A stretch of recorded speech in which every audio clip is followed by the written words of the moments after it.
¿Listo, maestra Citlali? Muy buenos días a todos.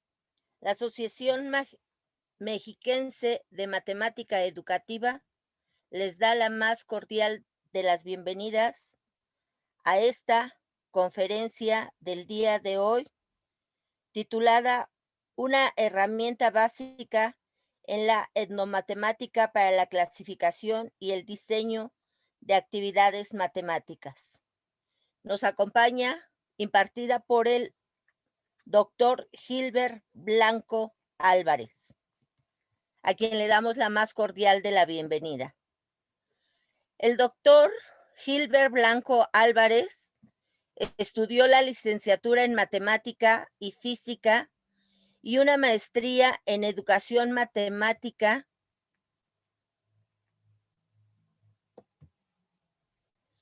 en el Instituto de Educación y Pedagogía de la Universidad del Valle, Colombia.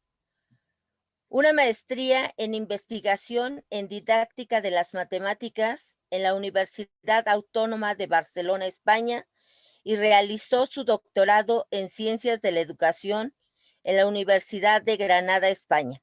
Actualmente es profesor de tiempo completo de la Universidad de Nariño, Pasto, Colombia, donde se desempeña como profesor del área de educación matemática, coordinador de la oficina de las TICs para la educación, director de la editorial Universidad de Nariño y director fundador de la Red Internacional de Etnomatemática RedNet.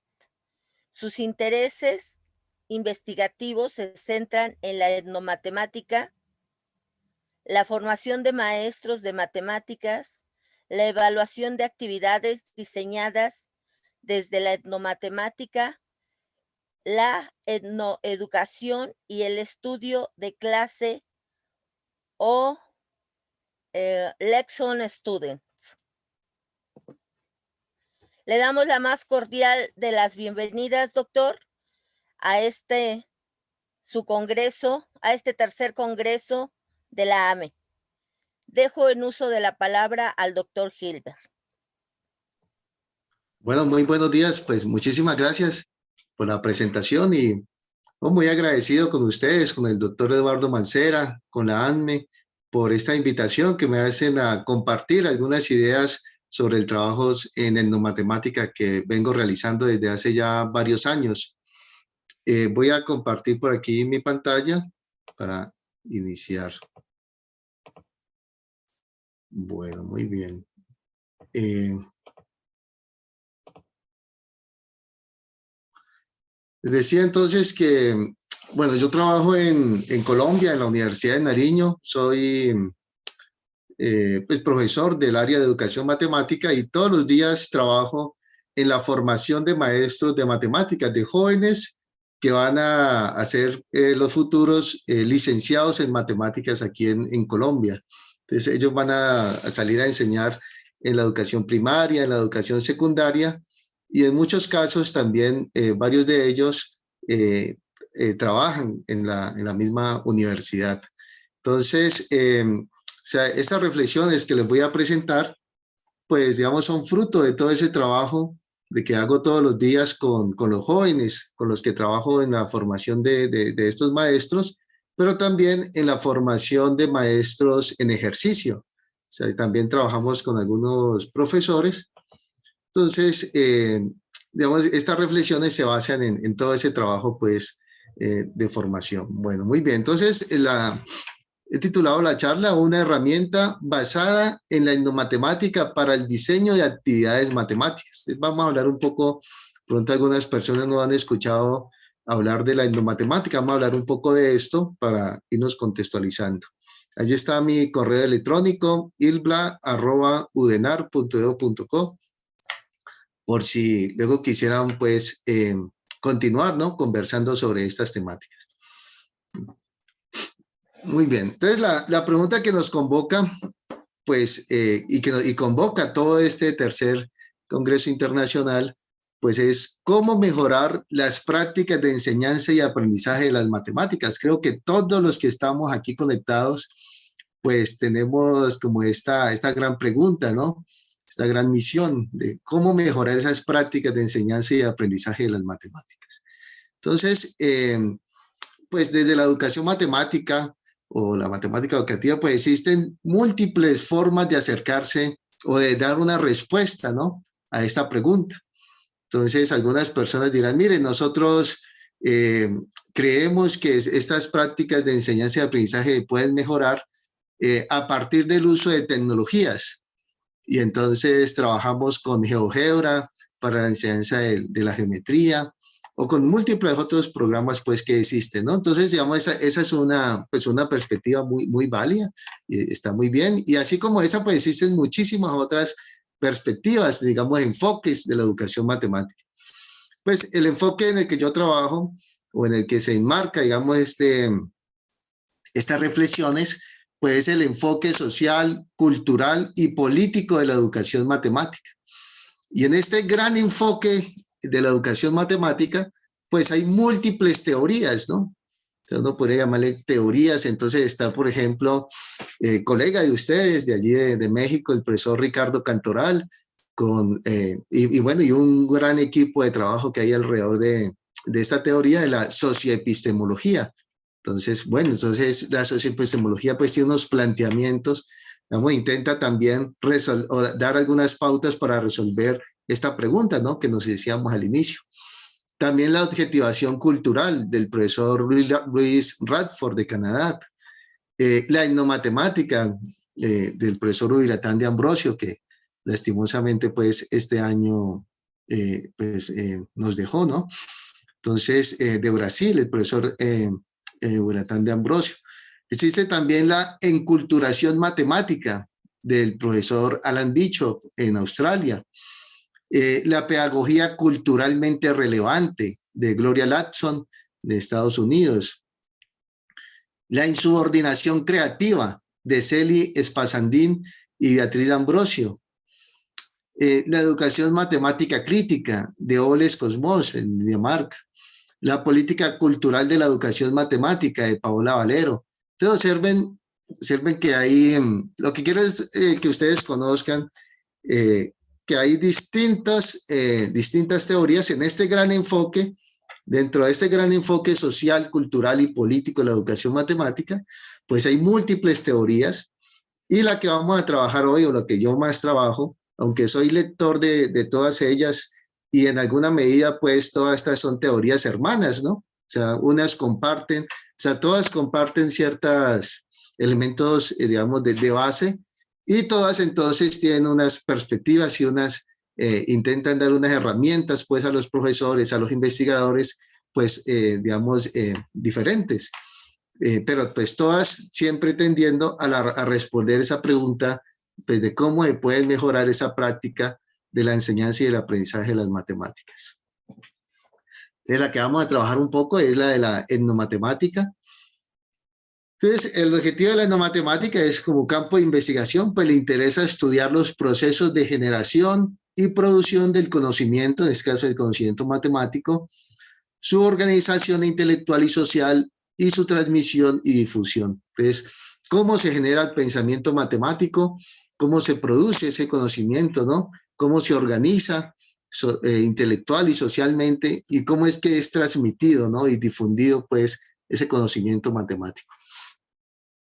Entonces, la etnomatemática es un campo de investigación mundial.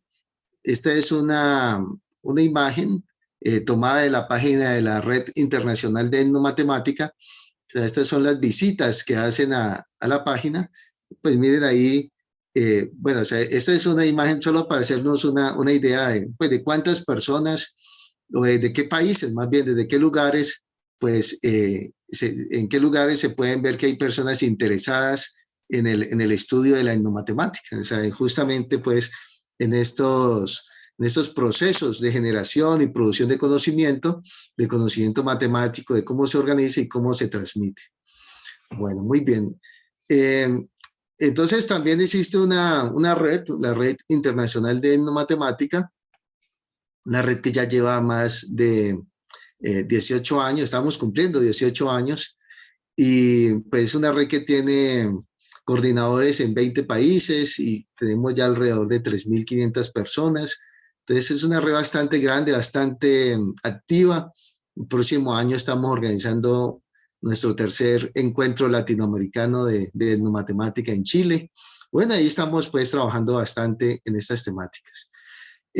También la revista, publicamos también la revista latinoamericana de etnomatemática, pues donde ustedes encontrarán, allí está la página, revista.etnomatemática.org, donde ustedes van a encontrar pues un sinnúmero de artículos, pero no solo de etnomatemática, sino también pues de todas estas otras perspectivas socioculturales de las que le hablé al inicio, ¿no? Entonces, todos invitados pues a consultar esa revista y los artículos que hay en ella. Bueno, muy bien. Entonces ya, digamos, con esta introducción de la etnomatemática, entonces entremos a hablar ya un poco de lo que era el tema, ¿no? De la conferencia. Entonces, una herramienta para el diseño de actividades. Entonces, ¿qué es lo que sucede o qué es lo que me ha sucedido cuando trabajo en la formación inicial o en la formación continua de maestros? Pues después de uno presentar, digamos, las ideas de la etnomatemática, después de uno presentar toda esta perspectiva sociocultural, pues los profesores siempre preguntan, profe, pues eso que usted nos está contando, pues suena bastante bien, es muy bonito integrar elementos de la cultura en la enseñanza de las matemáticas, pero entonces eso, ¿cómo se hace, no? O sea, es una de las preguntas comunes que hacen los docentes. ¿Qué características tiene una actividad matemática cuando ha sido diseñada, pues, o cuando está basada en la etnomatemática? O sea, ¿qué características tiene? ¿Qué es lo que lo hace distinto a otro tipo de actividad?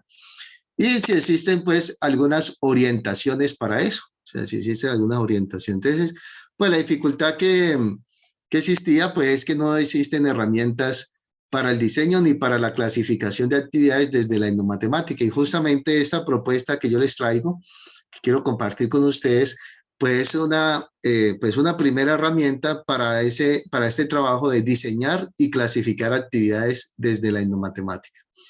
Entonces veamos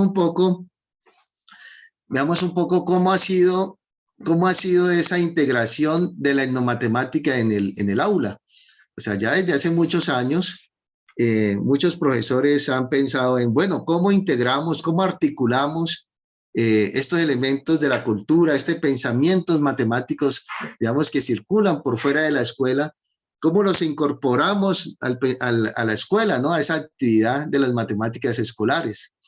Entonces, muchos profesores han dicho, bueno, pues lo que hemos encontrado es que hay al menos 3 niveles, ¿no? 3 niveles en esa articulación de la etnomatemática con la matemática escolar. Entonces, el primer nivel es este nivel motivador exploratorio. En este nivel, pues, se caracteriza por permitir trabajar en el aula con la etnomatemática, o sea, pero es utilizado como un elemento motivador, como un pretexto, ¿no? Como elemento del contexto o como una curiosidad, para que el estudiante se interese o le sea más cercano el concepto de las matemáticas escolares a estudiar. La etnomatemática, entonces, no es concebida como el objeto de estudio matemático. Entonces, esta es digamos que es algo que ocurre comúnmente. Por ejemplo, un profesor que no conocía la etnomatemática, digamos, encuentra un trabajo de etnomatemática y dice, hola, qué interesante esto, me gustaría llevar esto a mi aula de clase. Entonces, digamos, las primeras ideas que uno tiene, digamos, que pasan por este nivel motivador exploratorio. Entonces uno dice, bueno, voy a llevar entonces a mis estudiantes a un museo donde, digamos, hay una serie de cerámica, ¿no? Indígena, y entonces ya voy a llevar a los muchachos para que vean entonces esas cerámicas y podamos estudiar entonces qué tipo de figuras geométricas o qué tipo de traslaciones o rotaciones podemos ver en esas cerámicas, ¿no? Entonces, esa, por ejemplo, es una actividad muy válida, pero digamos que en este caso, digamos, se queda en ese nivel motivador exploratorio. Otro ejemplo podría ser, por ejemplo, el quipu. Tomar el quipu, entonces dice, ay, un profesor conoce el quipu y dice, hola, este quipu me sirve muchísimo para llevarlo a trabajar con los niños, cuando esté en el tema de sistemas de numeración, ¿no? De sistemas posicionales, todo esto, entonces voy a llevarlo a los niños y entonces voy a decir a todos que saquen una lana, ¿no? Una lanita, una cuerdita, y entonces a esa cuerda vamos a amarrarle otras, y en esa cuerdita entonces vamos a hacer distintos tipos de nudos, y entonces ya con esto voy a motivar a los niños para que aprendan matemáticas, pero entonces ya luego entonces el maestro dice, bueno, guarden esos quipus, que ahora sí vamos a comenzar con la clase de matemáticas, ¿no? Observen cómo ese equipo allí no está siendo reconocido como un objeto matemático, o sea, no es un objeto matemático, no es un instrumento, una tecnología creada por los incas, ¿cierto?, para resolver unas situaciones, problema, sino que es un elemento motivador, pues para que los niños se interesen en el estudio de las matemáticas. Entonces, una maestra aquí en Colombia decía, no es que se va a dejar de lado la matemática como tal, decía esta profesora, porque eso es lo que nos van a evaluar, pero se le facilita más para que el muchacho aprenda. Yo tengo varias experiencias, dice esta profesora. Entonces ella dice, mire, aquí como los estudiantes, esto era una zona costera, como los estudiantes van a la playa a hacer una actividad que ellos llaman conchar. Conchar es ir recogiendo conchas y las van organizando pues en grupos de 10. Y entonces como ellos van a conchar, pues yo lo que hago es hablar de esa actividad en mi clase. ¿Para qué? Pues para que ellos sientan que están, digamos, para motivarlos, para que sientan un poco que están, digamos, teniendo en cuenta esas ideas matemáticas. Pero rápidamente ella deja eso de lado y bueno, ahora sí vamos pues al tema de matemáticas, ¿no? Como ella misma lo dice, de la matemática como tal.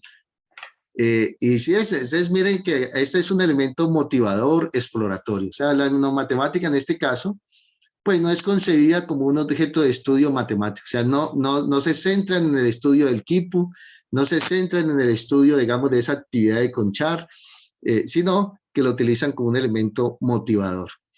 Entonces, este es un primer nivel, como ya lo he dicho, no es que esté mal, simplemente es un nivel, digamos, motivador, exploratorio. Luego vendría entonces un segundo nivel que es el nivel político, valoración. Te dice, en este nivel pues se le imprime un valor adicional a los conocimientos matemáticos extraescolares en el aula, valorándolos, legitimándolos, desde donde se reconoce la diversidad de pensamientos matemáticos y las diferentes formas de representación de estos. Entonces un maestro nos decía, lo importante es llevar mucho a los niños a la práctica. Como dijo el profe, uno hace un ejemplo y se queda en el ejemplo. Así como se hace práctica con el metro y uno los manda a medir, así mismo hay que practicar lo nuestro. ¿Sí me entiende? Para darle la importancia de la parte etno, decía un profesor allí en una zona afrodescendiente del país, donde estábamos justamente hablando de estas temáticas, ¿no? Entonces este profesor, por ejemplo, ya después digamos, en el medio pues, del programa de formación en el que estábamos, pues ya este profesor dice, hola, sí, hay que trabajar lo nuestro, ¿no? O sea, empezar a hacer práctica con estas actividades que nosotros también desarrollamos aquí en nuestra cultura. Y un tercer nivel es el nivel amplificador articulador.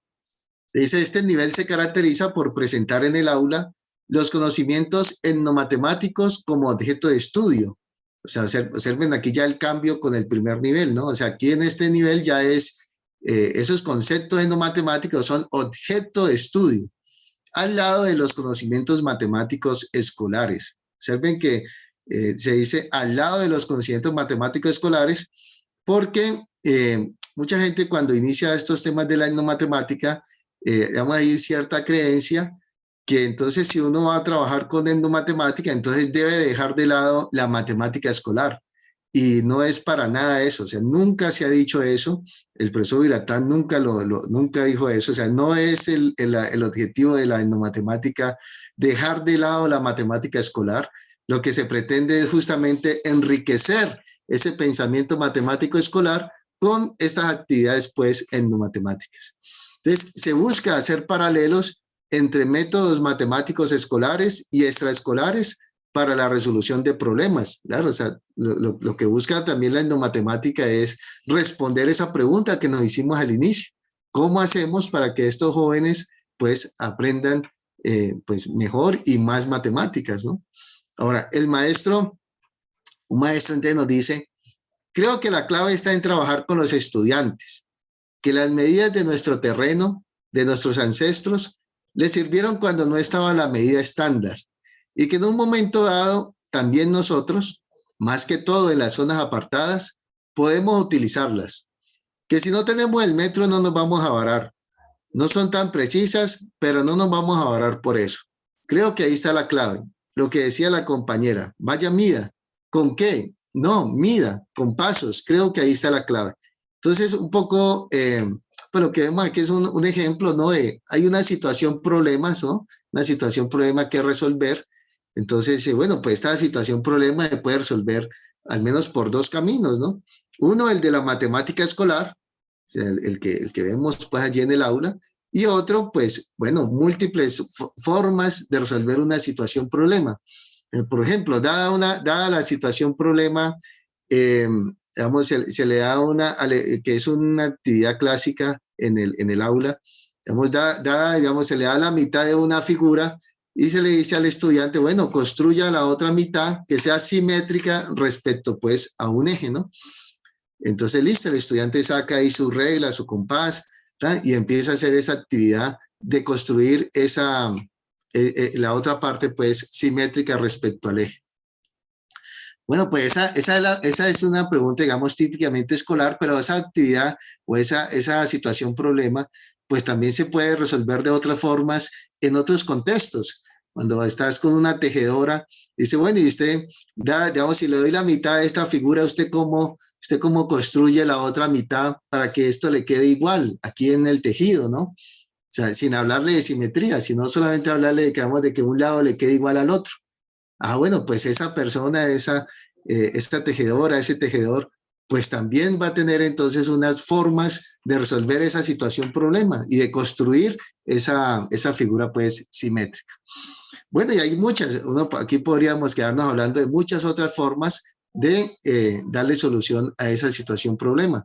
Entonces, ese ya, digamos, ese nivel amplificador, articulador, ya entonces donde no solamente la etnomatemática es un objeto de motivador, sino que es un elemento que amplifica, ¿no? Que enriquece ese currículo matemático, o sea, con otros tipos de formas de resolución de problemas. Bueno, muy bien. Entonces, estos son los tres niveles. Tengámoslo allí muy en cuenta que los vamos a utilizar más adelante. Entonces, como les decía, el nivel motivador exploratorio, primer nivel. Segundo nivel, el político valoración. Y un tercer nivel, articulador amplificador. Entonces, uno podría iniciar trabajando con los jóvenes, pues en este nivel, diseñando actividades para este nivel motivador exploratorio y poco a poco ir diseñando otras actividades, digamos, hasta llegar a ese tercer nivel. Bueno, entonces, esta propuesta que les traigo, esta herramienta, pues se basa en las dimensiones de la etnomatemática que nos presentaba el profesor D'Ambrosio, desde una dimensión epistemológica, una dimensión conceptual, una dimensión histórica, educativa, cognitiva, una dimensión política y una séptima dimensión que he agregado yo, una dimensión lingüística. Ya vamos a ver por qué.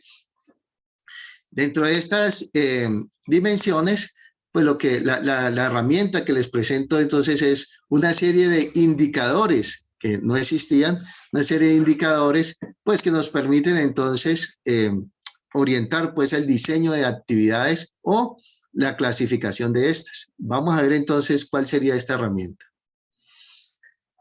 Veamos entonces, aquí están ya las dimensiones de las que acabamos de hablar. La dimensión epistemológica, entonces tiene una componente que sería la naturaleza o la postura filosófica y un indicador que sería que se hace alusión a las matemáticas como un producto sociocultural. Luego viene entonces una dimensión conceptual, es donde viene una serie de componentes, es una componente de las situaciones problema, que tiene unos indicadores. Se hace explícitos los objetos matemáticos extraescolares o etnomatemáticos en las situaciones problema. Se resuelven situaciones problema usando diferentes procedimientos, algoritmos escolares y extraescolares. Unas reglas donde se presentan procedimientos, definiciones, representaciones de objetos matemáticos escolares, unos argumentos donde se valoran y respetan argumentos basados en lógicas distintas a la occidental, unas relaciones donde se establecen comparaciones, relaciones entre los procedimientos, definiciones. Bueno, muy bien.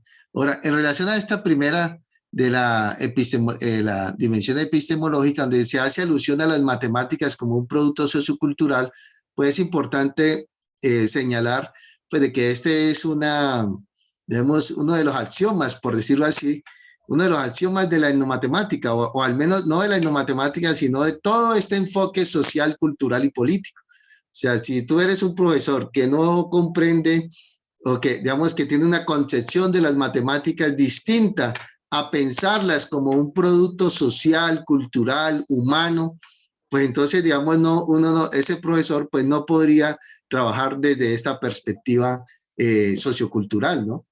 O sea, debemos empezar por ahí, ¿no? Digamos que esto hace parte de las bases conceptuales de la etnomatemática, de pensar esas matemáticas pues como como un producto sociocultural.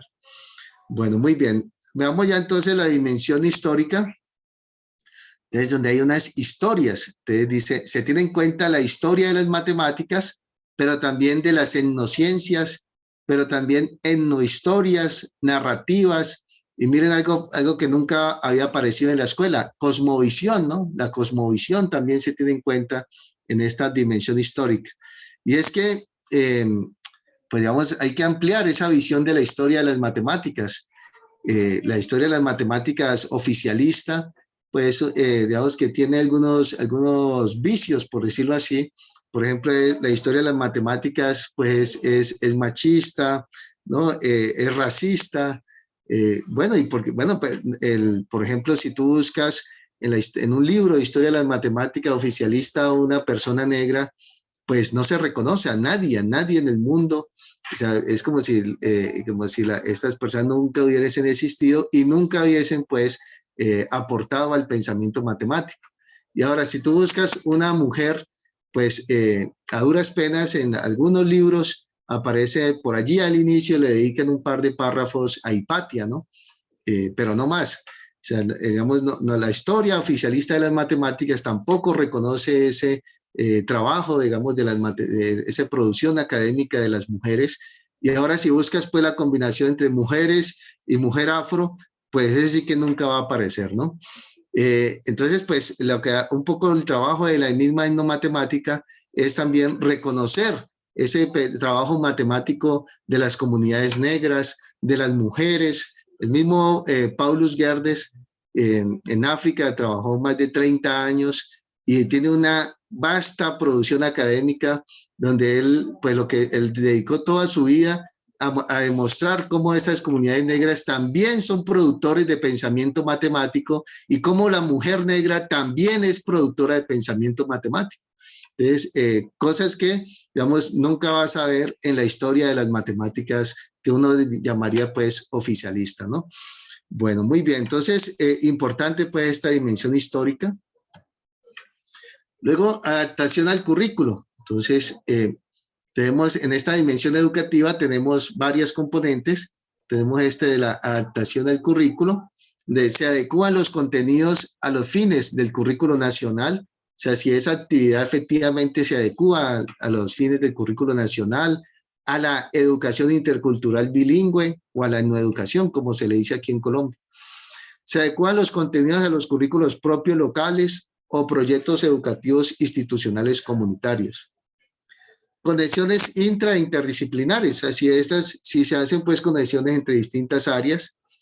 Interacción con la comunidad, se tiene en cuenta a la comunidad en el diseño de la clase, en proyectos educativos, en el currículo. Esto, por ejemplo, es una novedad, digamos, verlo allí como un indicador, que la comunidad, o sea, es decir, las personas, ¿no? que están allí alrededor de la escuela, que están los padres de familia, bueno, todas estas personas que participen en el diseño de la clase, que participen en el diseño de currículos, ¿no? O sea, que participe en la construcción de un currículo, del currículo de la institución.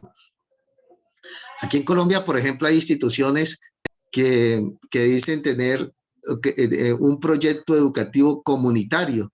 Entonces, claro, cuando uno dice, cuando yo escucho eso, pues me parece, me alegro, ¿no? Digo, bueno, voy a mirar a ver cómo es ese proyecto educativo comunitario.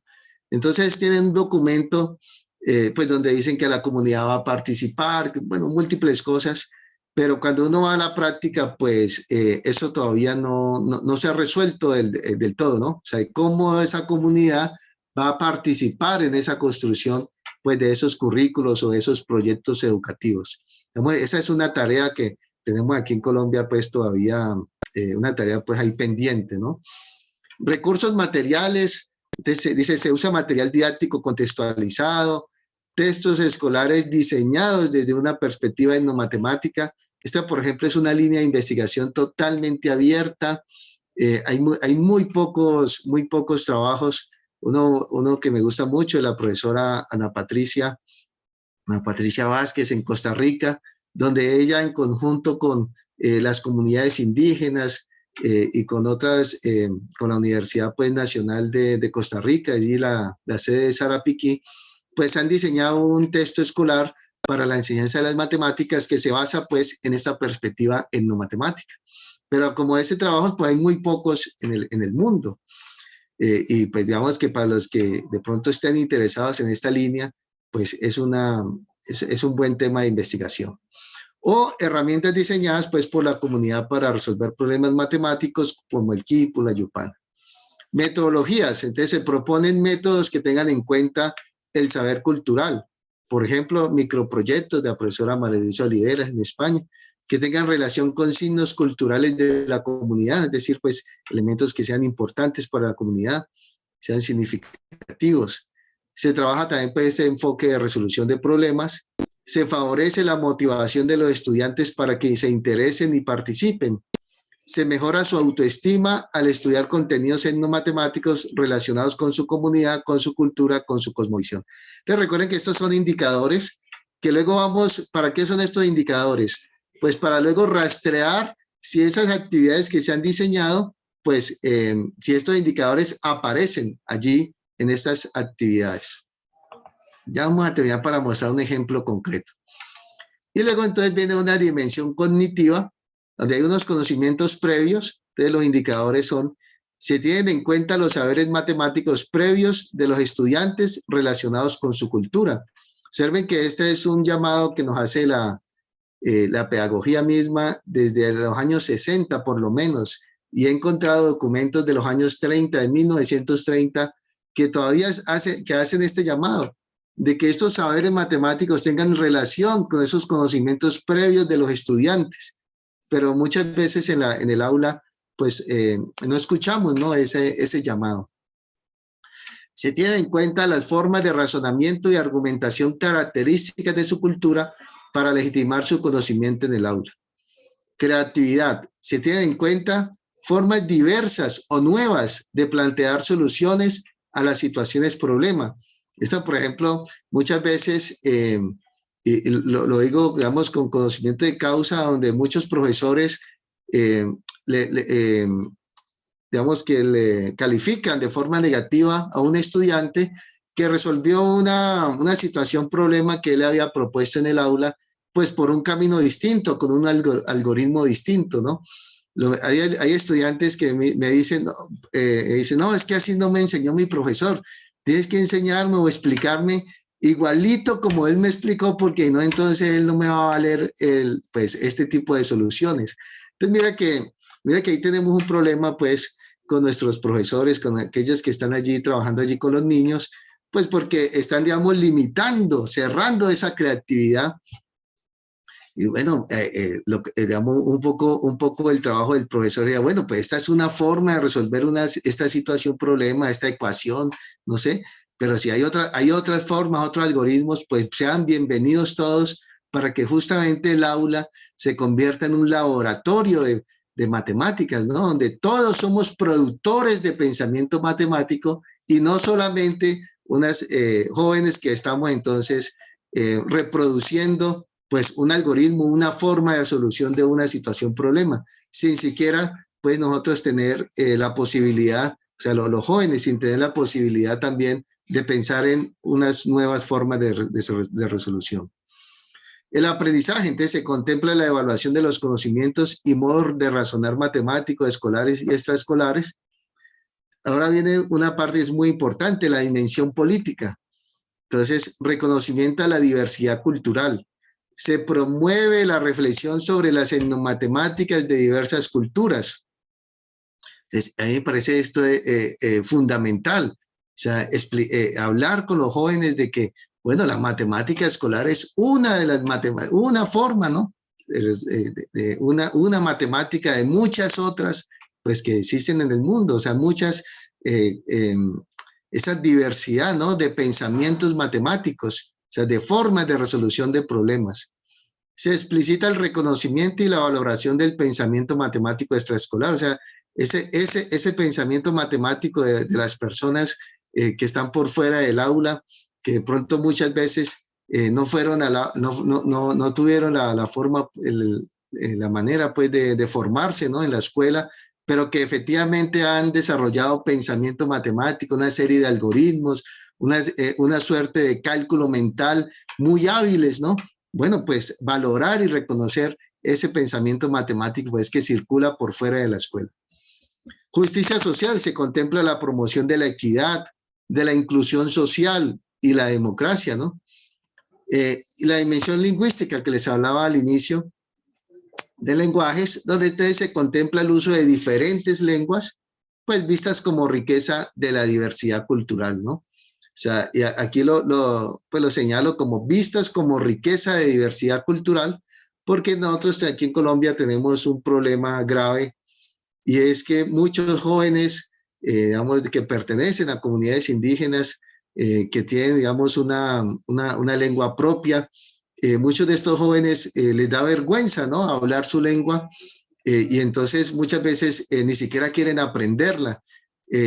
Pero porque justamente desde la misma escuela y muchas veces de la misma sociedad se hace ver como que eso es algo malo, ¿no? Algo menor, algo sin importancia, cuando efectivamente pues es una riqueza, es una de esa diversidad cultural y es necesario pues también pues reconocer y cuidar, ¿no? Esas lenguas. Ahora, se contemplan entonces diversos modos de escritura y oralidad, ¿no? O sea, esos diversos modos de escritura, pues también diferentes, pues, no necesariamente pues la escritura como nosotros la conocemos.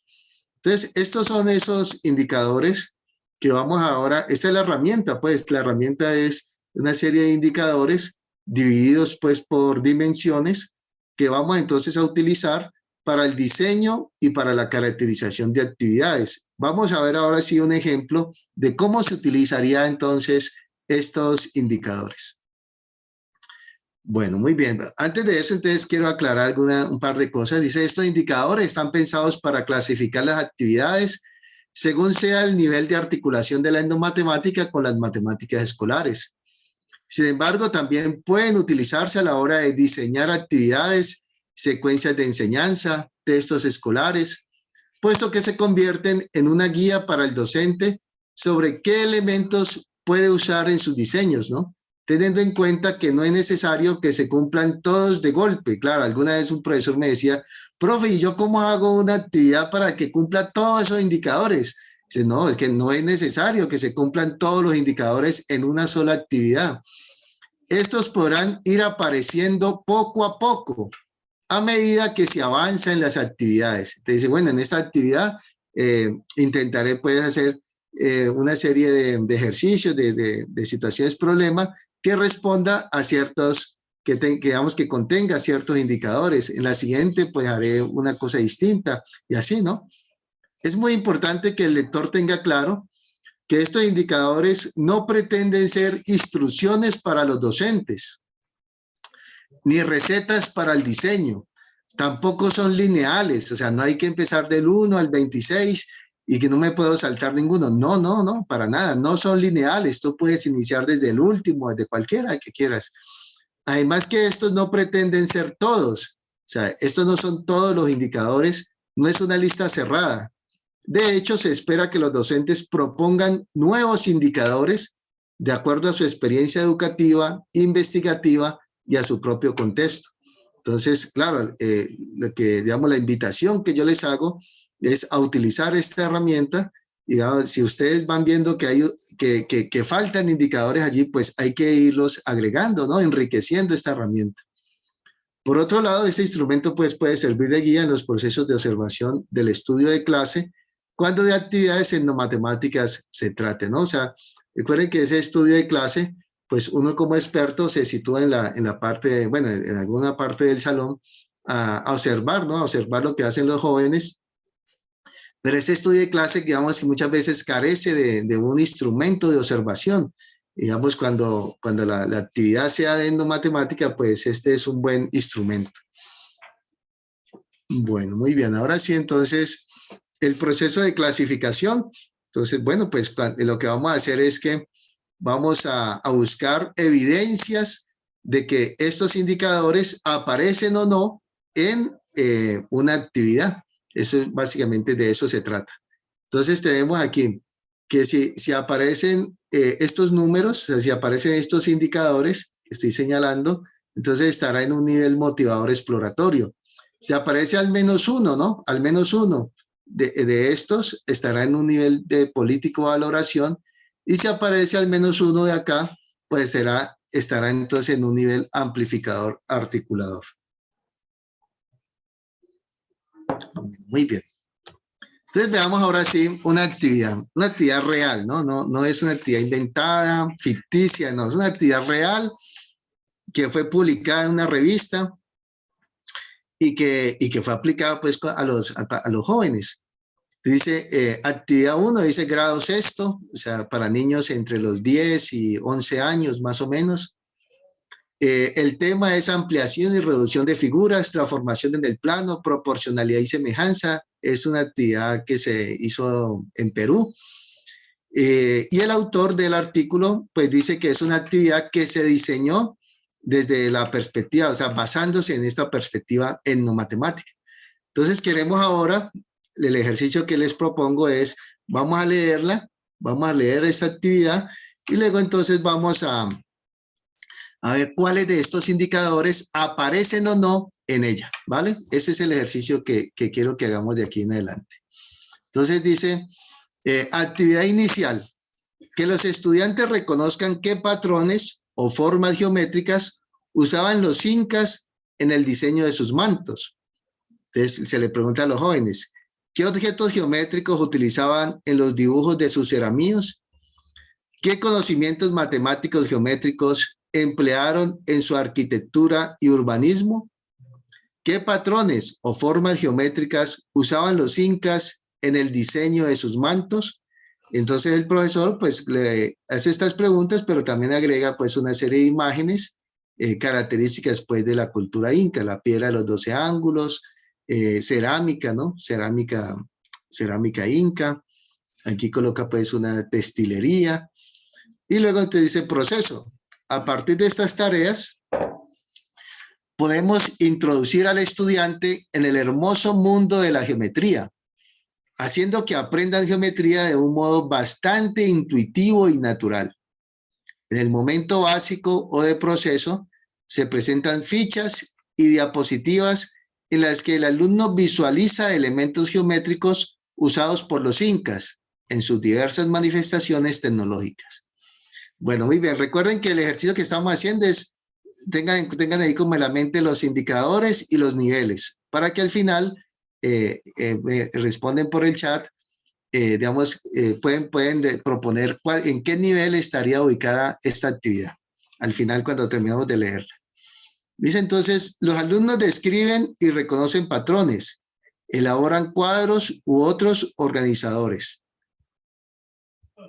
Dice, u otros organizadores visuales con información obtenida, luego socializan dicha información. El docente amplía la información recogida por los estudiantes, aclara dudas y formaliza conceptos y nociones. Luego sigue acá, momento práctico.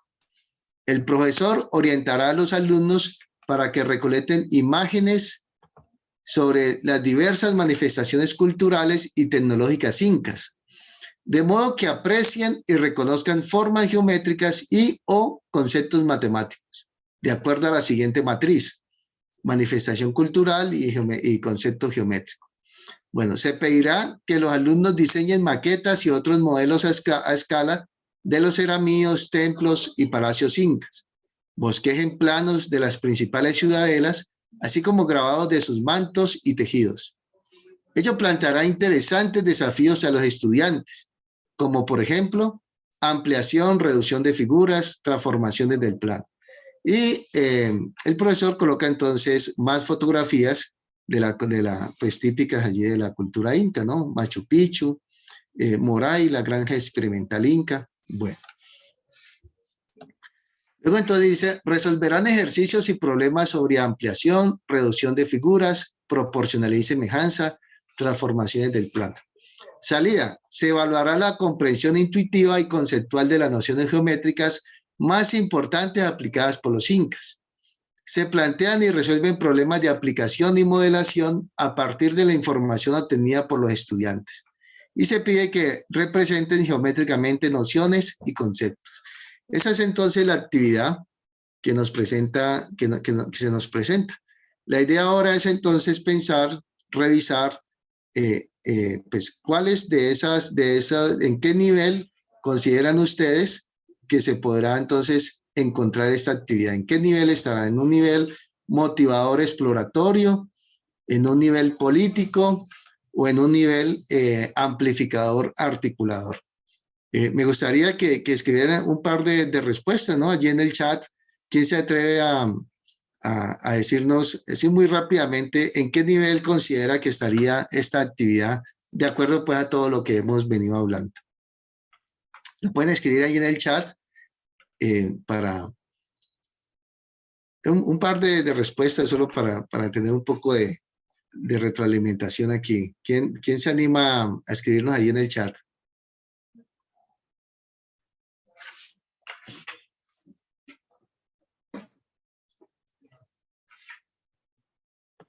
Amplificador, nos dicen por acá.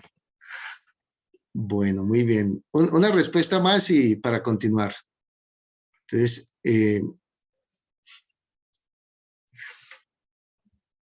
bueno, motivador, nos dicen por acá. Bueno, entonces vamos a ver en cuál de estos niveles, pues, hemos clasificado. Dice, creo que es motivador. Bueno, vamos a ver qué análisis realizamos acá. Entonces dice, bueno, cumple el indicador 8. O sea, lo que vemos es que cumple el indicador 8, que es que se adecuan los contenidos a los fines del currículo nacional, la educación intercultural bilingüe o en educación.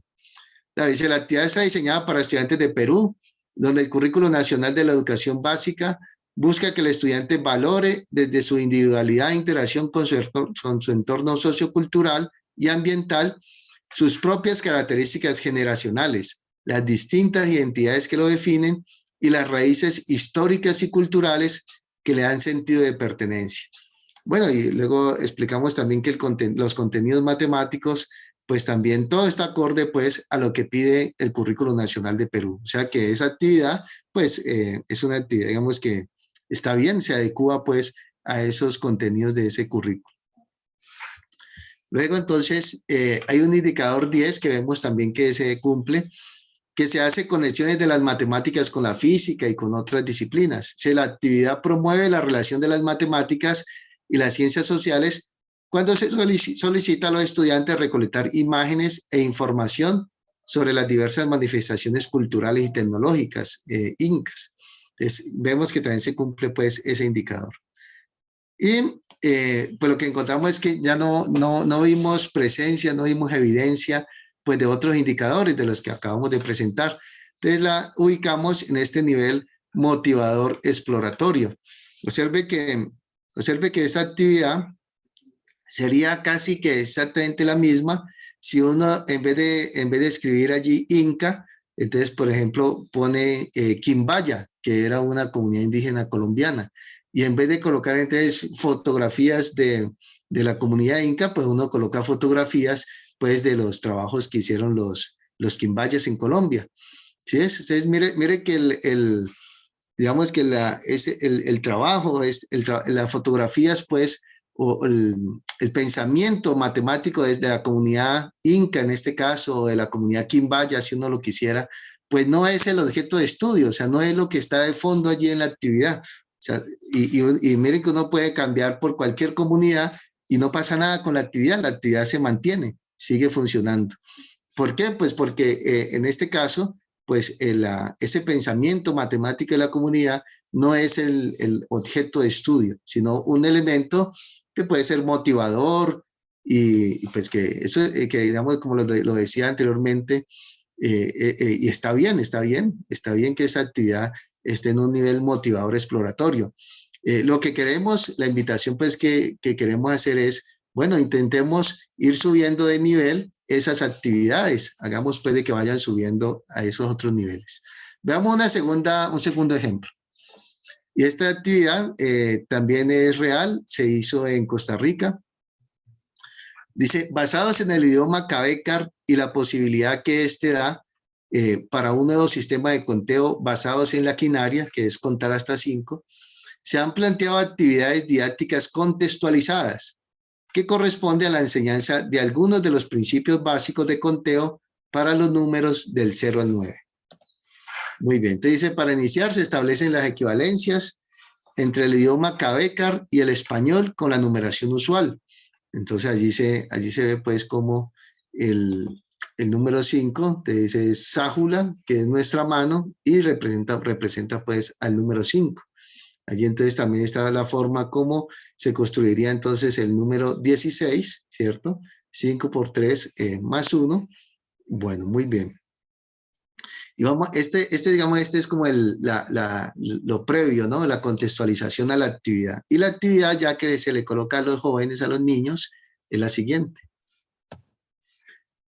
Actividad. Se pide clasificar y contar un número dado de naranjas donde se debe ir representando de manera gráfica, luego en el idioma Cavécar, después en español y por último con la numeración usual.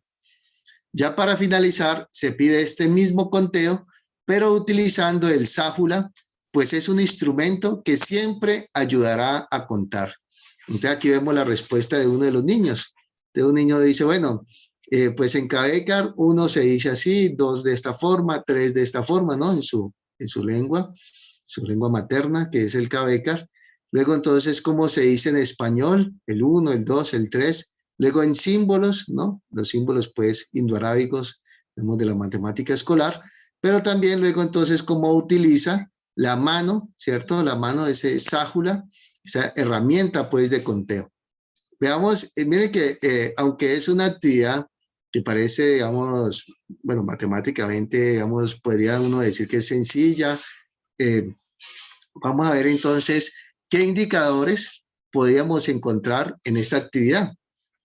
Entonces, lo que nosotros vemos es que desde la dimensión lingüística, pues se contempla el uso de diferentes lenguas, ¿no? En este caso, pues el Cavécar y el español, ¿cierto? Se contemplan diversos modos de escritura. En este caso, por ejemplo, en distintos idiomas, los números también, cómo representar los números de distintas formas, pues con los números indoarábigos, pero también con la mano. La dimensión conceptual, pues se resuelve en situaciones problema usando diferentes procedimientos, algoritmos. O sea, observen pues cómo hay unas formas distintas, ¿no? En este caso, por ejemplo, con la mano, bueno, de representar allí los números, ¿no? Entonces se utiliza pues ese sájula como una herramienta, como un material, una herramienta pues para hacer ese conteo. Entonces, observen que esta actividad nosotros la clasificamos en el nivel amplificador articulador, donde entonces, aunque sea una actividad sencilla, digamos matemáticamente hablando, sí hay una articulación entre ese pensamiento matemático de la comunidad con ese pensamiento matemático escolar. Hay una articulación en el aula donde entonces se pueden ver y pueden convivir, digámoslo así, pues esos dos pensamientos matemáticos. Bueno, muy bien, entonces ya para ir finalizando, pues contamos ahora con un instrumento que nos oriente en el diseño y la clasificación de actividades en no matemáticas. Y en el no matemática, pues se abre una línea de investigación fecunda que permitirá acercarnos con mayor objetividad a la tarea de diseñar actividades, currículos, textos escolares. A esta herramienta, pues podemos utilizarla para el diseño de todas estas actividades o currículos. Bueno, muy bien. Entonces, pues muchas gracias por su atención. Allí de nuevo está mi correo y bueno, quedo abierto pues a las preguntas, a los comentarios y que charlemos, ¿o no? Un poco de qué les pareció esta herramienta y bueno, cualquier otra duda que ustedes pudiesen tener. Ya en el chat les voy a colocar este enlace, les voy a pegar este enlace que tengo aquí. En este enlace está un artículo donde estas ideas pues están allí escritas en un capítulo del libro para que lo puedan pues, ustedes consultar y leer con más detenimiento después, ¿no?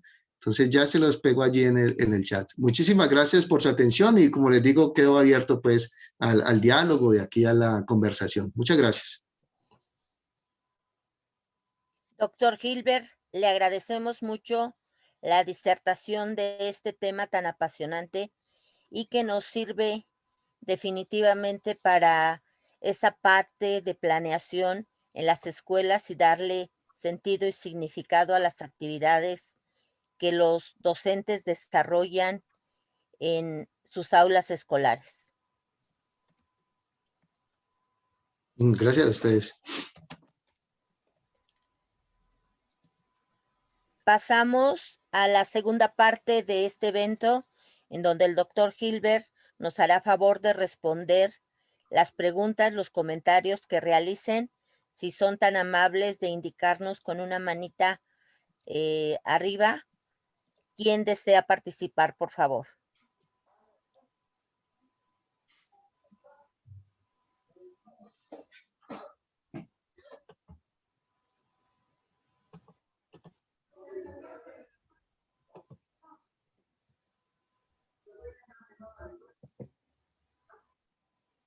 Sí, Verónica Lisset, por favor, si le permiten el acceso al micrófono.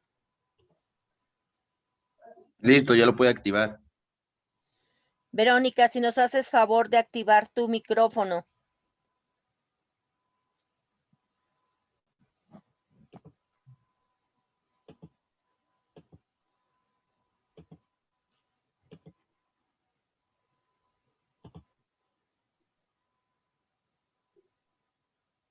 Verónica Lisbeth, ¿puedes activar tu audio? Voy, dice que no puede activarlo. Dame un minuto, Citlali. Ya lo puedo activar, ya lo activé.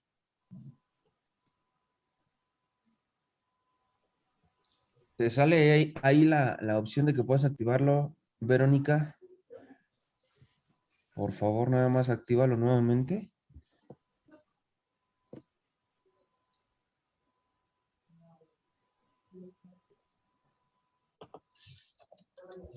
Mientras Verónica activa su audio, ¿alguien más que desee participar, por favor?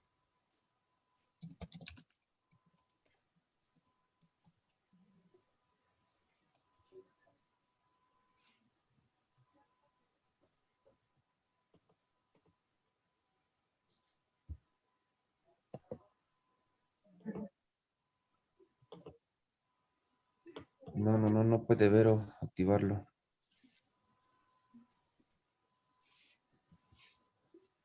Sí.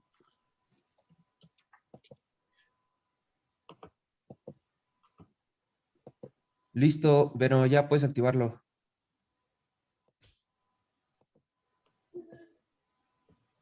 Si quieres, Verónica, puedes escribir también por allí por el chat, si tienes algún comentario. Sí, de hecho ya es anfitriona, deberías de poder, Vero. No sé si tengas ahí problema con tu micrófono tal vez, pero ya puedes activarlo. Denise Monroy nos pregunta, doctor, si es tan amable, ¿cómo ayuda al alumno dotado esta metodología que nos está usted mostrando? Sabemos que hay alumnos sobresalientes, entonces, ¿cómo ayuda esta metodología precisamente a esos alumnos sobresalientes? Sí, No, digamos, digamos, la etnomatemática y en general todas las perspectivas socioculturales, digamos, están pensadas para todos los niños, ¿no? O sea, no es una metodología especial, exclusiva, pues, para jóvenes con, digamos, jóvenes talentos. Yo creo que todas estas perspectivas, digamos, que un joven entienda, que un joven pues pueda comprender esa diversidad de pensamientos matemáticos, que comprenda las matemáticas como una actividad sociocultural, que pueda explotar esa creatividad matemática, pues yo creería que eso es para todos nuestros jóvenes, ¿no? Y para un joven, digamos, con un talento excepcional, pues yo creo que este camino, ¿no? El que nos propone la matemática, esa creatividad, pues yo creo que por ahí es donde uno podría explotar, ¿no? En el aula, pues esos diversos caminos para que el joven pues sea un productor de pensamiento matemático. Se creería que por allí uno podría digamos, trabajar pues con estos jóvenes talentos. Mostrarle pues de que o lo que nos muestra la endomatemática es que no hay un solo camino para resolver una situación problema, que hay múltiples caminos y que no necesariamente pues tiene que ser en particular ese que nos están enseñando en la escuela. O sea, yo creería que uno podría, con estos jóvenes talentos que ustedes mencionan, pues podríamos entonces trabajar, digamos, en esa perspectiva, ¿no? De potenciar esa creatividad, ese talento de ellos y, bueno, digamos, que vea, que sienta que el aula de clase, pues es un laboratorio de matemáticas donde se puede producir pensamiento matemático y no solamente reproducirlo, ¿no? Gracias, doctor Gilbert. Definitivamente esta metodología que nos muestra aquí en México nos ayuda mucho, ya que el nuevo modelo educativo plantea precisamente como una de sus bases pedagógicas ese enfoque sociocultural del que usted nos está hablando, ¿no? Y nos da una excelente propuesta y muy sencilla para que se trabaje en educación básica precisamente y se contemple la forma de facilitarle al alumno el que adquiere esos aprendizajes matemáticos. Claro, mira que yo tengo algunas reflexiones allí, por ejemplo, de lo que se hace muchas veces, de lo que se viene haciendo por muchos años en la escuela, y tiene que ver con esta postura filosófica platónica, ¿no? Recuerden que Platón nos decía, siglo III antes de Cristo, de que las matemáticas existen en ese mundo de las ideas y que el único camino para llegar a ese mundo de las ideas era la razón. O sea, un poco esas competencias que cada uno de nosotros tenemos. Y observa cómo esa postura, esa posición, pues, frente a las matemáticas, pues, ha sido muy negativa, le ha hecho muchísimo daño, pues, a muchísimos jóvenes en el mundo. Porque hay una autoexclusión. El mismo joven dice, no, hermano, es que yo no sirvo para esto. Es que yo no sirvo para las matemáticas. El mismo joven se autoexcluye, ¿sí? Ya se va sacando digamos, del grupo de personas que sí tienen unas capacidades excepcionales pues para aprender matemáticas. En la misma sociedad ha reproducido esa idea y entonces, por ejemplo, cuando tú dices, no, ¿usted qué estudia? No, que yo estudio licenciatura en matemáticas. Ay, usted es un genio, ¿no? Usted es el inteligente de la familia. Es decir, usted sí tiene esa capacidad de la que nos hablaba Platón para llegar a ese mundo de las ideas. Y nosotros acá, pues no tenemos esa capacidad. Es decir, ahí solo habrán unos elegidos, ¿no? Unos elegidos que tienen esa capacidad y no, pues desde esa perspectiva socioculturales y en particular desde la matemática estamos totalmente en contra de esa idea. O sea, para nosotros todos los jóvenes tienen la capacidad para estudiar matemáticas. Lo que pasa es que también hay unas personas, digamos, con ciertos talentos, digamos, excepcionales, pero en general todos los niños, las niñas, todas las matemáticas son para todos y todos podemos acercarnos al estudio de esta disciplina. Entonces, Mira que esta es una idea muy importante que nosotros como profesores tenemos que promover en el aula. O sea, y muchas veces romper esos mitos pues que hay alrededor de las matemáticas escolar. Y todo esto, es más, uno no solamente tendría que hacer ese trabajo con los jóvenes, sino hasta con los mismos padres de familia. Cuando un padre de familia le dice, no, mijo, es que usted sale igualitico que su mamá para las matemáticas. Comentarios como eso se escuchan todos los días en las familias. O dice, no, no, usted le perdonamos que haya perdido matemáticas, porque es que aquí en la familia nadie ha sido bueno para eso. Entonces, mira cómo la misma, nosotros hicimos un estudio sobre esto y encontramos que aunque el profesor se esmere de trabajar mucho estas ideas positivas, ¿no? En el aula de clase, cuando ese niño va a la familia, a su casa, pues en la misma casa, digamos, uno en la misma casa, pues digamos que lo desilusionan, digámoslo así. Entonces, uno de profesor le está diciendo al niño en el aula, dale que tú puedes, tú tienes capacidad, y en la casa pues hacen todo lo contrario, ¿no? Las familias y esto. Nosotros hicimos un estudio acá con los estudiantes de licenciatura en matemáticas y encontrábamos eso, que muchas veces ese rechazo hacia las matemáticas también viene por eso, y los mismos amigos también, ¿no? Comentarios de amigos que hacen de los mismos estudiantes. Bueno, por aquí veo otra pregunta. Cristina del Carmen, si eres tan amable de activar tu micrófono.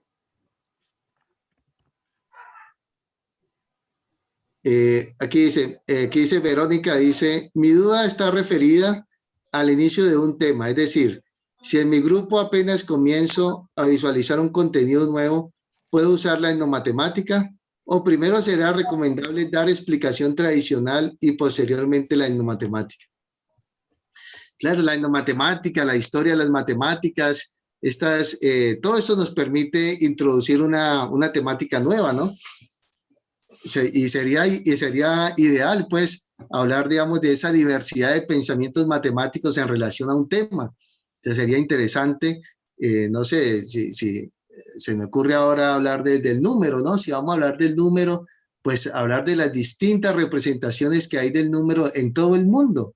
O sea, no solamente del número indoarábico, sino en todo el mundo, y cómo alrededor del número, pues todas las comunidades también tienen una cosmovisión y unas creencias. O sea, mostrar un poco esa diversidad para luego entonces también decir, bueno, ya digamos, al lado, digamos, en el marco de toda esa diversidad, pues también existe lo que se conoce como la matemática escolar, que sería este otro camino, ¿no? O sea, creo que sería interesante poder mostrar esa riqueza. Lo que pasa es que eso, pues, a uno como profesor, digamos que le plantea el desafío, pues también de buscar más materiales, ¿no? De buscar videos, de buscar, de leer, pues, otro tipo de libros, por ejemplo, libros, no sé, de antropología, donde se hable del pensamiento matemático de ciertas culturas.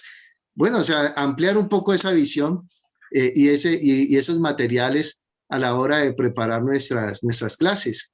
Entonces, eso te diría, Verónica. Gracias, doctor Gilbert. No, con mucho gusto. Cristina, si gustas participar.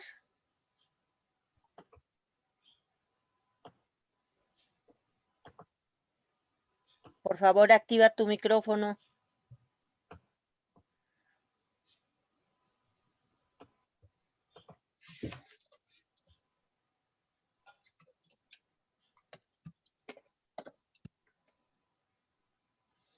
Cristina del Carmen, no te escuchamos. Si nos haces favor de activar tu micrófono.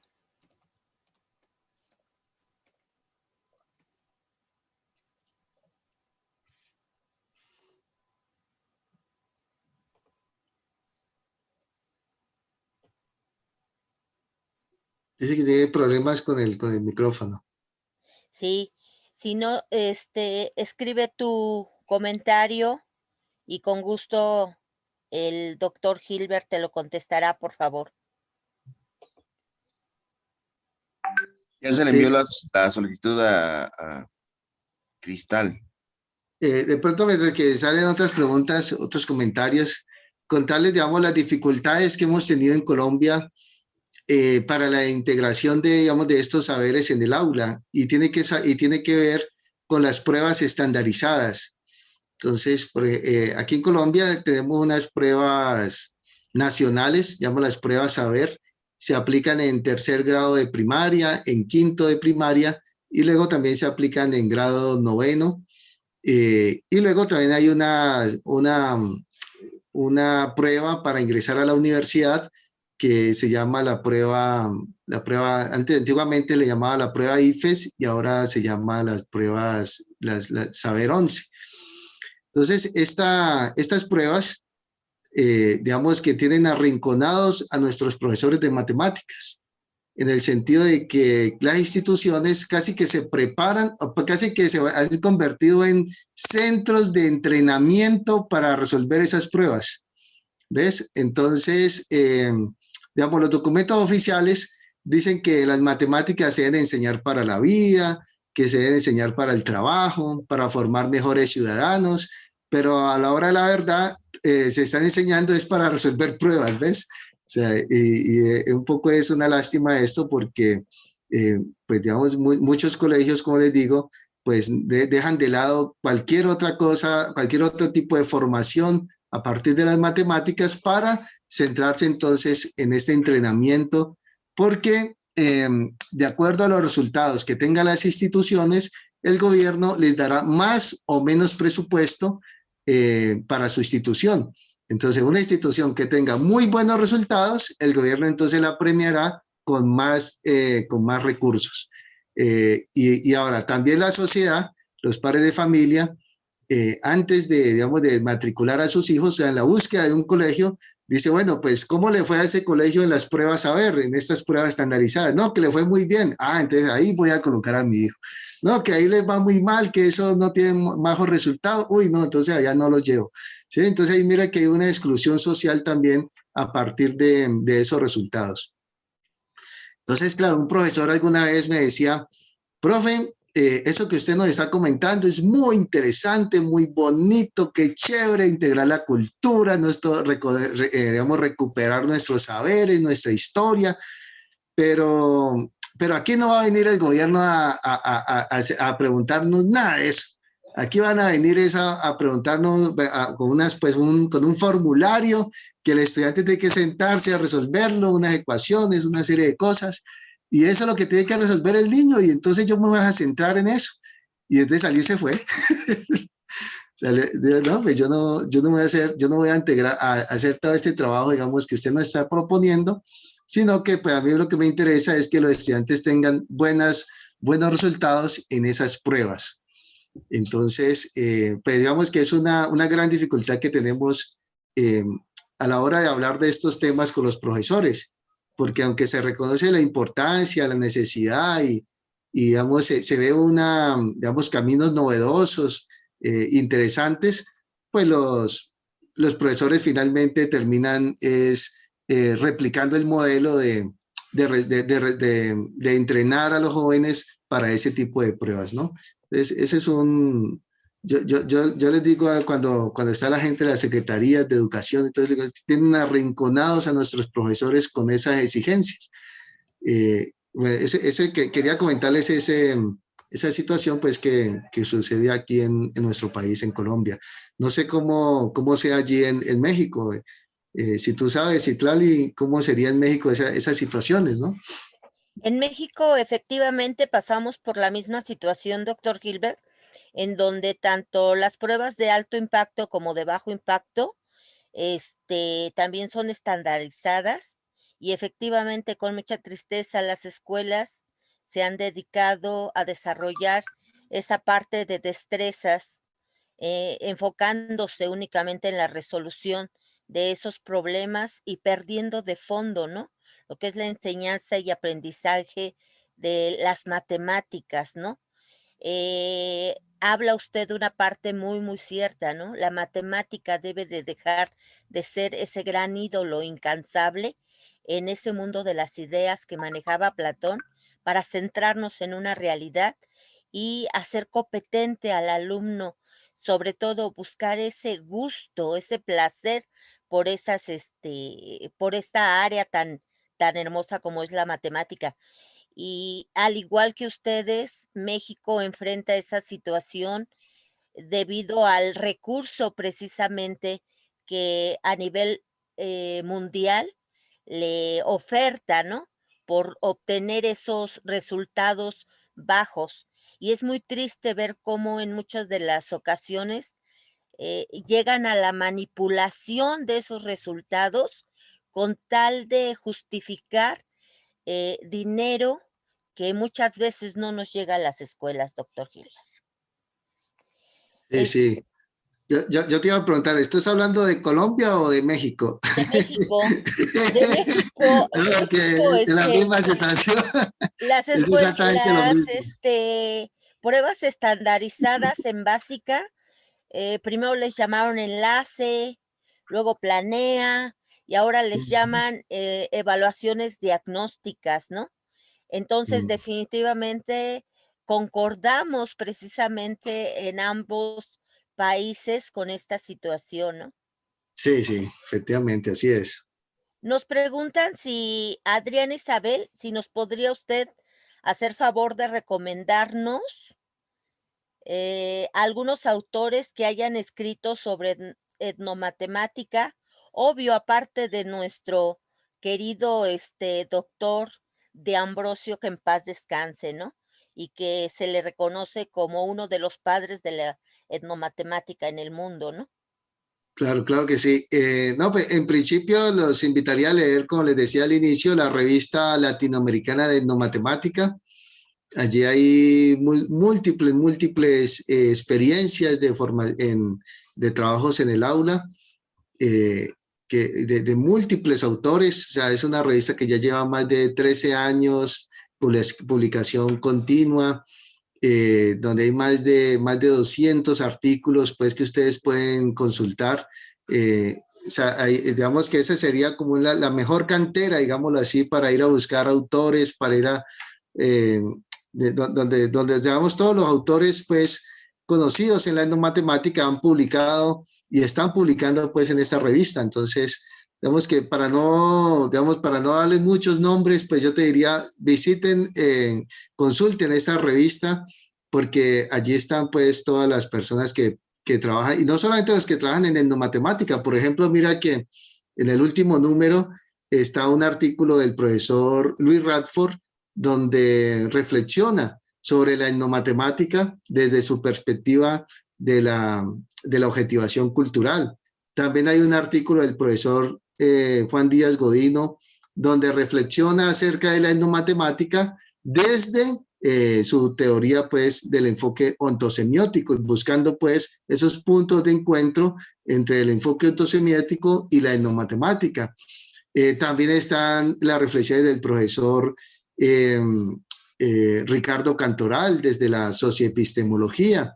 Bueno, o sea, ahí en esa revista, pues yo creería que para uno no perderse, digamos, en un mar de información que podemos encontrar ahora en Internet, pues yo les diría, consulten esta revista, que es la única especializada, pues, en el mundo en estos temas, pues, socioculturales. Bueno, está esta revista y hay una revista también, ahora olvido el nombre, pero luego podría compartirles el enlace pues de esta otra revista. Pero digamos que esta es la revista que tiene así por nombre, pues, Revista Latinoamericana de Etnomatemática. Entonces, se la recomiendo para que la consulte. Gracias. Saúl Juárez Morales nos comenta desde su punto de vista cuáles serían las características o bien el perfil del docente para desarrollar etnomatemática. Sí, esta es tengo una conferencia también sobre esto, sobre el conocimiento didáctico matemático que debe tener el profesor cuando va a trabajar, pues, cuando orienta su trabajo desde esta perspectiva, ¿no? Y tiene que ver, pues, con varios elementos. Pues uno de ellos, el que ya hemos mencionado varias veces, pues un profesor que trabaje desde esa perspectiva tiene que tener esa sensibilidad, ¿no? Digámoslo así, o esa concepción de las matemáticas, si a las matemáticas, pues, como un producto sociocultural, un producto humano, ¿no? Ese sería un elemento. Otro elemento que debe tener, digamos, ese perfil de ese profesor, pues de que le interese el estudio y que estudie, pues, que investigue, que estudie esas otras formas de pensamiento matemático que circulan por fuera de la escuela. O sea, que no solamente pues que diga, no, si es interesado, sino que las estudie efectivamente, pues para poder entonces diseñar actividades a partir de ese pensamiento matemático extraescolar. Otro elemento es, pues este profesor debe leer, consultar, pues, información, literatura, no solamente de la educación matemática, sino de otras disciplinas, pues, que también nos enriquecen esta mirada de la diversidad cultural, como es la antropología, ¿no? Como es la sociología, en historias. Bueno, mirar, digamos, salirnos un poco de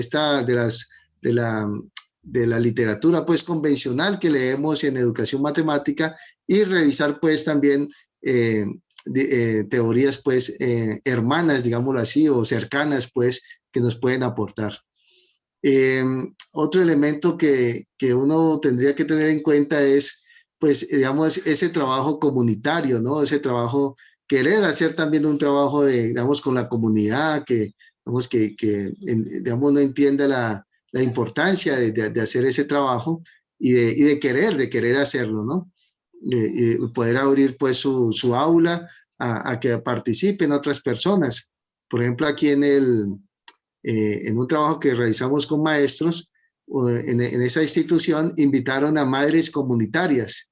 Una madre comunitaria es una persona aquí del país que, digamos, muchas veces no tiene ningún tipo de estudio, sino que por su trabajo, digamos, social, por su trabajo social que hace con los jóvenes, entonces se le llama así, ¿no? Como madres comunitarias.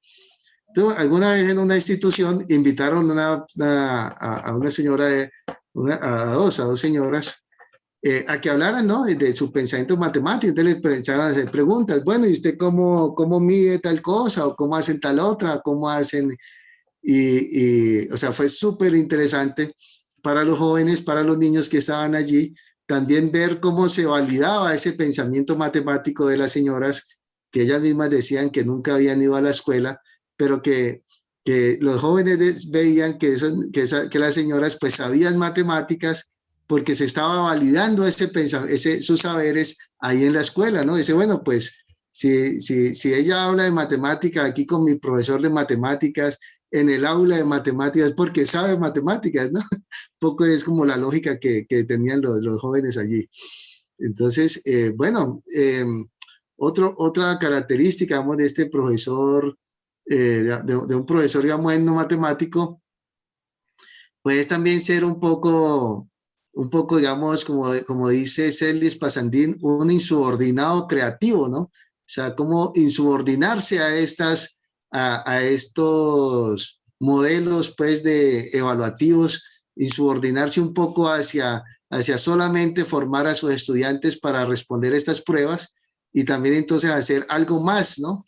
O sea, yo no estoy diciendo que uno tenga que dejar de responder a esas pruebas, pues porque eso hace parte de nuestro trabajo también, pero que no sea lo único, ¿no? O sea, es que lo malo no es que solamente, lo malo no es trabajar en ello, sino que sea lo único que uno hace. Entonces, también pues trabajar en estas otras tareas que tendría que hacer el profesor, como formar ciudadanos críticos a partir pues de las matemáticas.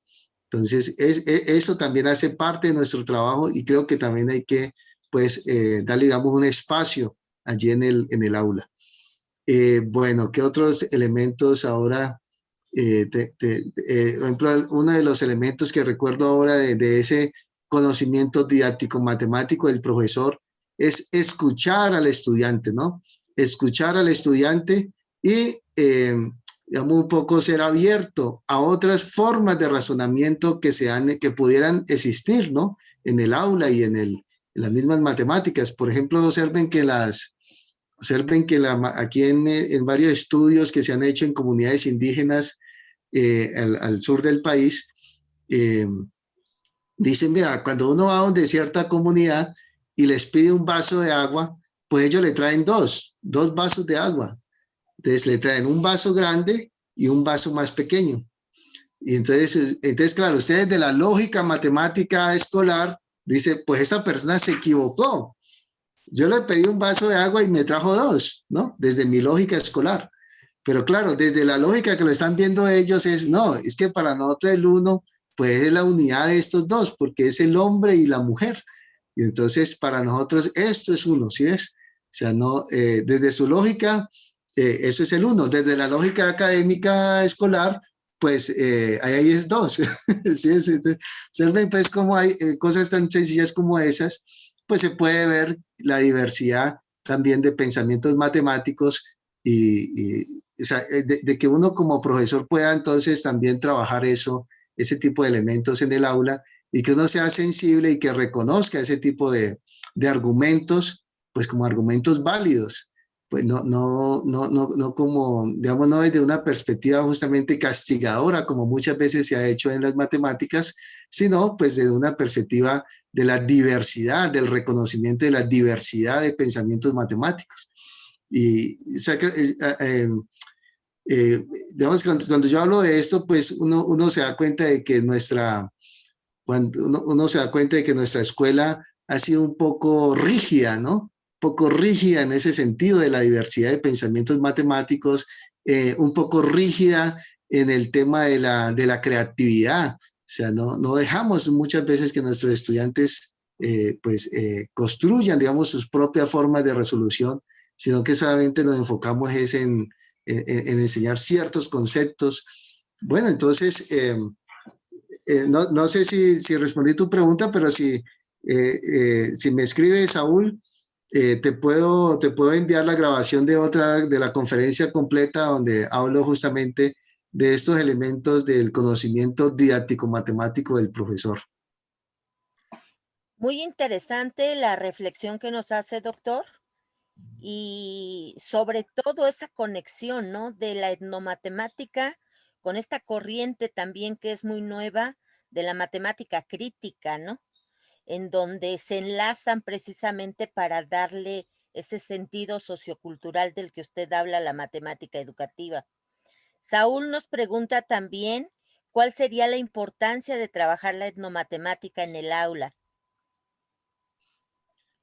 Bueno, creo que ha estado a lo largo de la charla, ¿no? Un poco la respuesta. Claro. Sí, sí, digamos, pues, a ver, ¿cómo lo resumimos?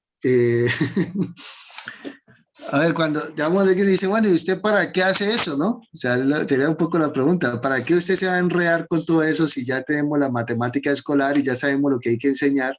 Entonces, ¿para qué enredarnos ahora con todo esto? Bueno, pues desde la etnomatemática lo que se pretende justamente es ese reconocimiento, ese trabajo de valoración del pensamiento matemático de otras culturas y cómo entonces nosotros podemos enriquecer ese currículo matemático y enriquecer esa visión de los estudiantes acerca de las matemáticas, pues a partir de un trabajo que incorpore, que integre, que articule todos estos saberes en el aula de clase.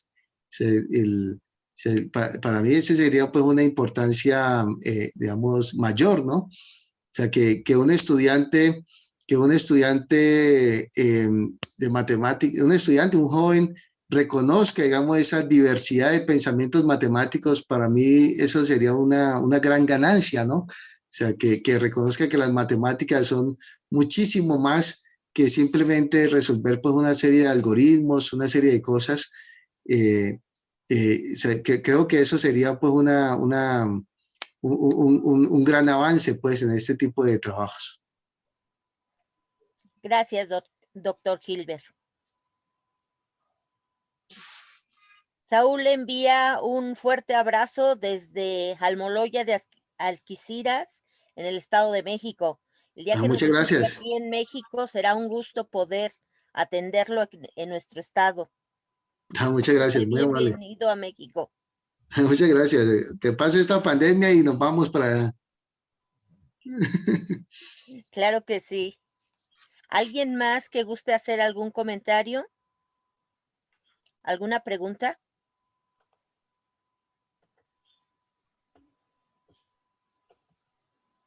Al parecer no. Vale. Doctor Hilbert, queremos agradecerle el excelente tema que nos ha expuesto de una manera tan amena, ¿no? Como algo que es complejo, en su voz puede ser tan sencillo, ¿no? De entender conceptos tan fundamentales y sobre todo que nos aportan mucho en el aula escolar. Muchas gracias por esta conferencia que nos ha hecho favor de exponer. No, muchas gracias a ustedes por escucharme, por invitarme, al doctor Eduardo Mancera, por su invitación a la Asociación Mexiquense de Matemática Educativa. Muchísimas gracias. Y bueno, pues ha sido un placer y un honor haber participado pues de este importante evento. Muchísimas gracias.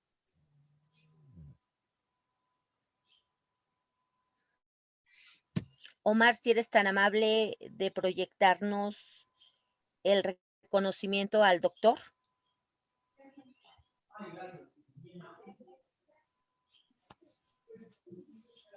La Asociación Mexicana y Mexiquense de Educación Matemática, así como la Escuela Normal Rural de Mactumatza y la Asociación Mexiquense, otorga el presente reconocimiento al doctor Hilbert Blanco Álvarez por impartir la conferencia magistral, una herramienta basada en la etnomatemática para la clasificación y el diseño de actividades matemáticas, en el marco del Tercer Congreso Internacional de la Enseñanza y el Aprendizaje de las Matemáticas, llevado a cabo del 15 al 17 de diciembre del 2021 en la modalidad virtual. Firma el maestro Joaquín Cebadúa Romero, director de la Escuela Normal Rural de Mactumaxá, y el maestro Eduardo Ortiz Jiménez, presidente de la AME. Le agradecemos mucho por este tema, esperando que nos pueda seguir compartiendo todos estos trabajos que usted realiza, doctor. Muchas gracias. Muchas gracias a ustedes. Que estén muy bien. No voy a... Sí. Ya tomo la palabra. El maestro Eduardo Ortiz, el presidente del AME, quiere dar algunas palabras. Entonces, doctor Hilbert, para pues más que nada felicitarlo y agradecer que haya compartido con nosotros su conferencia. No te Deja, escuchamos, Lalo. ya. Hola, hola, pues nada más agradecerte, mi querido Hilbert Blanco Álvarez, muchas gracias por tu participación. Estuve aquí escuchando, y pues excelente tu exposición. Estuvieron atentos aquí todos nuestros compañeros que nos acompañaron y pues agradecerte y tratar de hacer una alianza con ustedes allá, trabajar juntos. Aquí la AME, pues aquí en la AME tú tienes grandes amigos. Nuestro tocayo Mancera, siempre atento ahí con nosotros y la verdad es que, pues bueno, consideramos parte de tu equipo, consideramos parte de amigos acá en México y pues bueno, agradecerte y estamos pues muy contentos de tenerte con nosotros. Muchísimas gracias por tu participación.